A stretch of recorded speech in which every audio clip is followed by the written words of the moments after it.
میں نے لکھ کر کے دیا تھا کہ general Faiz Hameed is behind it. Now I had disqualified myself, that's why I left it to the government. So I did not want to touch upon it.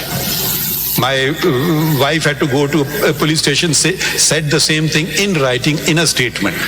That's why we disassociated itself کہ ہم پہ کوئی انگلی نہیں. اگر مگر آپ کہیں ریکارڈ کا حصہ نہیں ہے, اس سپریم کورٹ کے ریکارڈ کا حصہ ہے.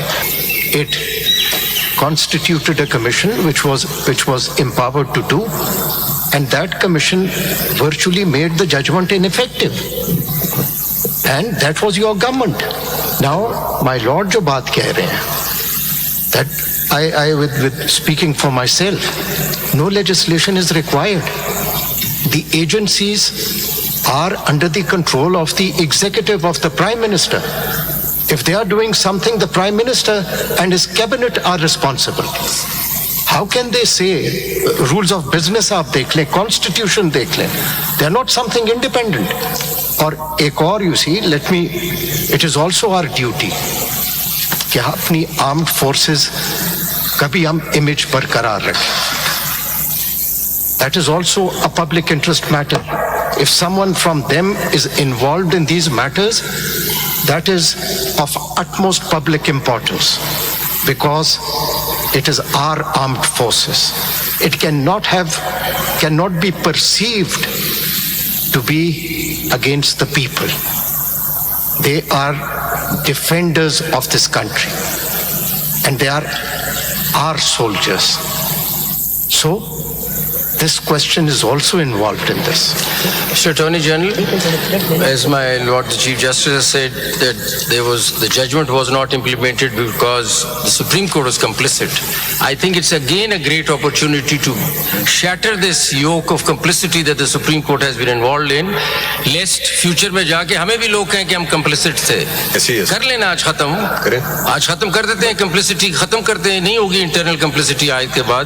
یہی تو کرنے بیٹھے ہیں. کل کو I don't want future generations say this bench was also complicit.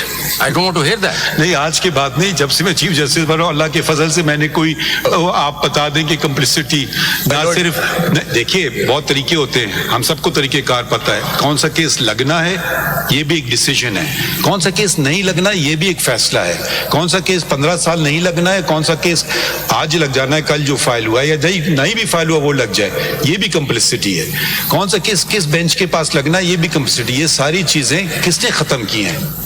یہ میں سوری ٹو سے, میں بالکل اس سے نہیں کرتا ہوں کہ آج کے بعد ختم ہو جائے. یہ ختم ہو چکا ہے. جس دن میں نے اوت لیا تھا, اب مجھے کہنا پڑ رہا ہے, اپنی میں بات نہیں کرنا چاہ رہا تھا, کر کے دکھایا ہے نا کہ بینچز آپ بتا دیں, کوئی آپ بتا دیں ایک پیٹرن آپ کو بینچز مل رہا ہے کہ یہ 3 ججز ہیں یا 4 ججز ہیں, یہ کیس کیوں لگا؟ جتنے اویلیبل ججز ان کے سامنے لگ گیا. سمپل سی بات ہے. ہم نے آپ کو پہلی دن بتا دیا یہ لوگ اویلیبل تھے. ایک جج ہمارے محترم جج, انہوں نے کہا میں اس میں, انہوں نے آرڈر پاس کر کے کہا میں نہیں بیٹھنا چاہتا ہوں, ان کی مرضی ہے. ہمارے ساتھ تو کیا ہوا ہے کہ ہمیں بینچ سے نکالا گیا ہے جوڈیشل آرڈر کے تحت. کہیں دنیا کی تاریخ میں نہیں ہوا ہے جو سپریم کورٹ نے کر کے دکھایا ہے کہ ایک فیلو جج کو کہا یو کین ناٹ ہیئر دس جج دیز کیسز. اب میں اس لیے باتیں نہیں کرنا چاہ رہا ہوں کیونکہ یہ ساری باتیں میری اپنی بات آ جائے گی, مگر میں یہ کس کے لیے کر رہا تھا؟ اپنی ذات کے لیے کر رہا تھا. تو آپ بولیں ہاں جی اپنی ذات کے لیے کر رہے ہیں. آپ کے خیال میں میں بہت ساری چیزیں نہیں کر سکتا ہوں, اسی لیے آپ پہ چھوڑ دیا تھا. مائی لارڈ جسٹس اظہر بن اللہ صاحب نے وہ جو کمیشن کا ذکر کیا دھرنا والا, میں خود کیا نہیں کر سکتا تھا؟ آپ کے خیال میں آپ کو, ہمیں دنیا کو نہیں پتا تھا پاکستان کو چلا کون رہا تھا اس وقت, مگر آپ لوگوں نے ان کو بچانا تھا یا نہیں بچانا تھا.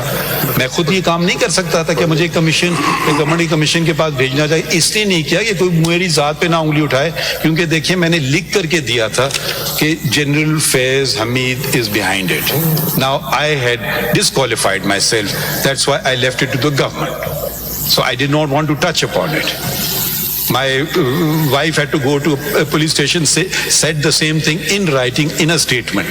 That's why we disassociated itself کہ ہم پہ کوئی انگلی نہیں. اگر مگر آپ کہیں ریکارڈ کا حصہ نہیں ہے, اس سپریم کورٹ کے ریکارڈ کا حصہ ہے, ان پہ میں کبھی نہیں بات کروں گا. اگر آپ اعتراض کریں گے تو میں بالکل ہی مطلب ان پہ میں نہیں کہوں گا. اگر ہم نے آپ پہ چھوڑ دیا, سرکار پہ, اگر سرکار اب لیجسلیشن بھی نہیں کر پا رہی ہے تو اب سمجھ نہیں آ رہی کیا بات ہو رہی ہے. آپ کو کیا